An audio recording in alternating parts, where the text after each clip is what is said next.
This is not talked about very often, but I want to talk about when I worked a full-time job and I did my business and my full-time job simultaneously until I left my job. So let me talk about why I think that was effective for me. I have a tendency to overthink things, especially when it comes to things I'm creating. It's almost like I do better when I procrastinate because then it's like I don't have as many things to think through. When I was working my job from 8 to 5 and then I worked my business from 5 p.m. to 2 a.m. most nights, I knew I had this amount of time to decide what I was going to post, what I was going to create. It's almost like sometimes having too much time on your plate is actually the very thing that limits us from executing and getting things done faster. And I just don't think that that is as normalized. A lot of people are like, well, when I leave my job, then I'll have more time. But sometimes having more time is almost more debilitating than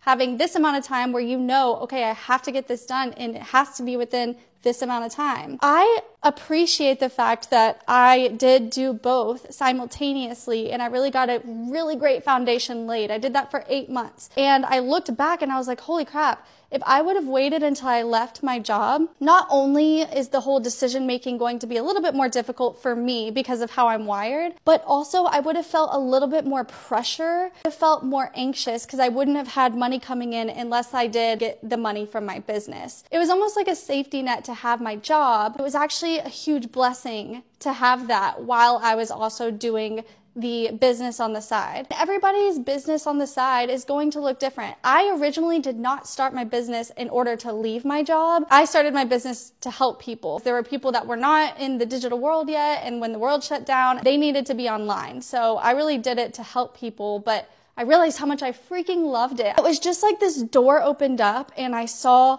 there are so many things I could do with my time, but I want to do something today that my future self will thank me for. So I just went hard at it. But the thing is, even though I was working so much on the business and staying up so late, I was so excited. I felt so filled with purpose and motivation and drive and excitement, which still has not gone away. So I would just say if you do have a job and you have a side hustle, that it might be a huge blessing. And I would try to think of it that way because now you don't have the option to overthink and procrastinate. So you're kind of being forced to perform in a way where you are going with your instinct and doing what you can with what you have instead of having all of this time in the world. That kind of makes it more difficult to make a decision. I hope that helps explain and also encourage some of you guys. Even doing 30 minutes a day working on something will accumulate and compound over time, and it will turn a huge reward as an effect of the little amount of time you're putting in each day. It's the whole concept of getting 1% better each day. But of course, that's just me. If you're different, let me know. If you're the same, let me know. If you think I'm crazy, let me know. I want to hear your thoughts.